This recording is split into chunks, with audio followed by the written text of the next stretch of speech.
అబ్బాయి యాదవారు నువ్వు ఎక్కడ పోవాలి అర్థం కావట్లేదు నాయన జంగకున్న పిల్లకాయలందరూ అడ్డుపడి మీరు అర్థం కావట్లేదా లక్ష్మి కూడా అడ్డుపడని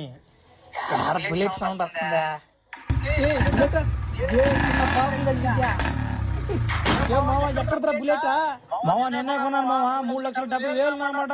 6,000 కట్టాలని నెలకు నా మొత్తం తిరుపతి పని బాట లేకపోయా ఈ రోజు ఆదివారం అయిపోయా సరేలే అందుకు ఈ రోజు ఆగినా ప్రతి రోజు పనికి వెళ్తున్నాను ఒరే మామ ఈ రోజు ఎక్కడికన్నా బాధవరా మీరు కూర్చోనా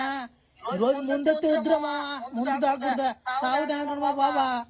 వద్దురమ్మా ఎక్కడికన్నా బాధవరా శిఖర పోదామా ఒరే మామ మొన్న నేను వస్తా ఒక గ్యాలం తినుకొచ్చాను రా నా మాట 10,000 ఉంటది 10,000 నా బొమ్మ కప్పు ఉంటది శిశుద్ధంగా లాక్కుంటాను అనుకున్నాం పరమైన దూరం లేపేస్తాను చేపల ఏ చేప అయినా కానీ పడిపోతున్నాయిరా ఇంటికాడ ఉందిరా జంగ పోదామా చేపలకి ఎందుకు ఇంటికాడ ఉన్నావా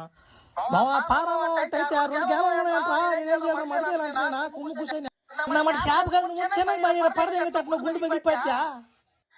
మావా ఏం కదిలి బాక మనం ఉన్నాం సంగతి నేలలోని చేపకి వెళ్ళిపోతున్నా బొమ్మ కప్పని అసలు కనిపెట్టలేదులే పడి చేపలు వెనక్కి జంగతా ఉండి అంతే ఒరే మావా నాకు పడితే పడవ డౌట్ ఉంది కదరా ఈ కప్ప ఎంత తుందా బొమ్మ లాగుందిద్దా ఆడుకున్న బొమ్మ ఉన్నట్టుందా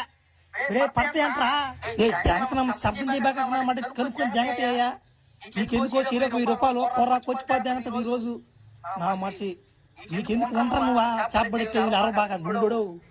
చిన్న పిల్లకోళ్ళరా ఈ రోజు ఆదివారం చేప ఆడుకోళ్ళు వస్తారు దూదు కప్ప అదిగో కప్ప ఆ కప్ప నా మనిషి నిజం కప్ప అని కానీ పట్టుకున్నారు అనుకో